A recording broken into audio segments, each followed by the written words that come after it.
Hey, Coach Nate here, welcoming you to week 2 of the Run Cadence Challenge. We're taking these next 30 days to focus on small ideas that we can implement each and every single day that make us that more nimble, smooth, efficient runner. We're gonna work on a little bit of run cadence, and we're gonna work on some strength pieces to reinforce that. Of course, if you haven't seen the week 1 video yet where we kicked this whole thing off, you can go ahead and check out last week's posted video.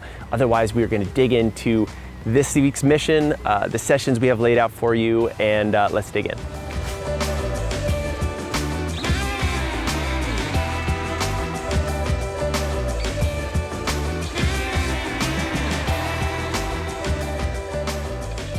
So for our week 2 run cadence workout, we're making some progressions here. Instead of 3 by 1 minutes that we did last week, we're gonna focus on 3 by 90 seconds. And rather than doing base plus 2 plus 4 plus 6, we're gonna do base plus 4 plus 6 and plus 8. So that means is that I'm getting that cadence to an 84. If I'm using that example of that 80 base cadence runner, run for 90 seconds here, rest a minute. I'm then gonna increase that to 86 for round 2. Find that rhythm, it's gonna be a little bit different. And then rest for a minute, and then final minute, or final 90-second interval, I'm gonna go base plus 8, because I'm doing 4, 6, 8.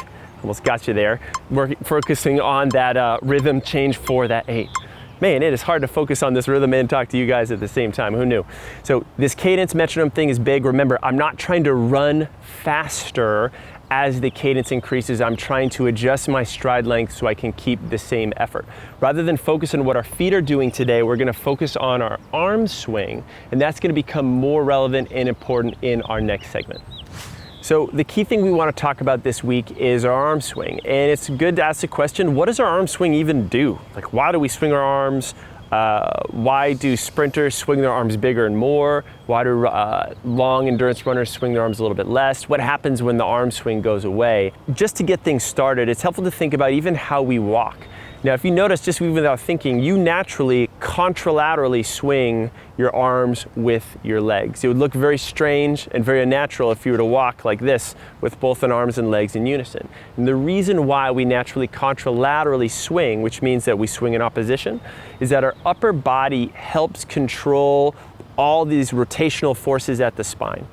Every time my leg swings out the back, there's gonna be a moment where the hip wants to go with it, and I see this rotation at the spine. And what happens is that my upper body has figured out, hey, if I do this, that keeps my upper body, my hips and my shoulders nice and straight and smooth so that I can wind up this energy like a rubber band, get that a little elastic return, and then put all this energy in the same direction. So when I run slow, the leg swing isn't that big, the arm swing isn't as big. When I run faster, it gets bigger to really control this rotation. So that's really why this is key.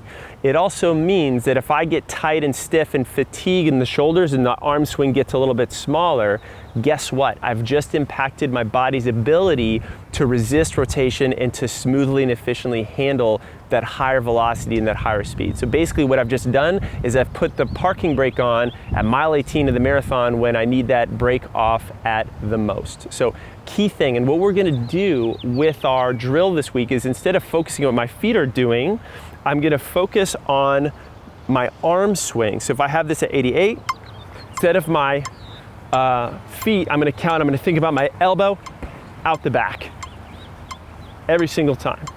And as I change that number and all this week, that's gonna be the main focus there. And you're gonna notice, hey, when do I fatigue? When does this break down? How can I keep this going? Our next piece, we're gonna get into a little strength and core piece that's gonna really reinforce this idea of resisting rotation as a runner.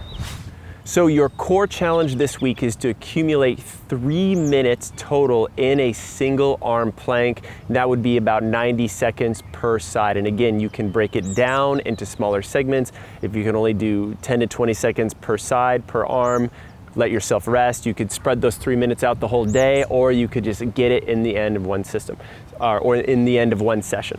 So I'm gonna get my hands into a normal squat stance. Get out of here, Norm, baby. I'm gonna get my feet out, and I'm gonna get them in a little bit of a wider stance here. And this wider stance broadens my base of support, keeps me a little bit more stable. I'm gonna screw these hands in the ground because I want this nice strong shoulder, extend my legs.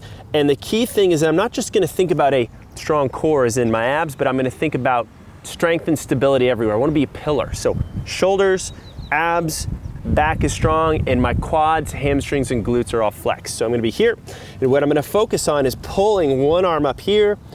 I could pull a hand behind the back. If I wanted additional balance, I could bring this straight up here, but I'm gonna try to go for as long as I can without my hips shifting to the side, keeping them square.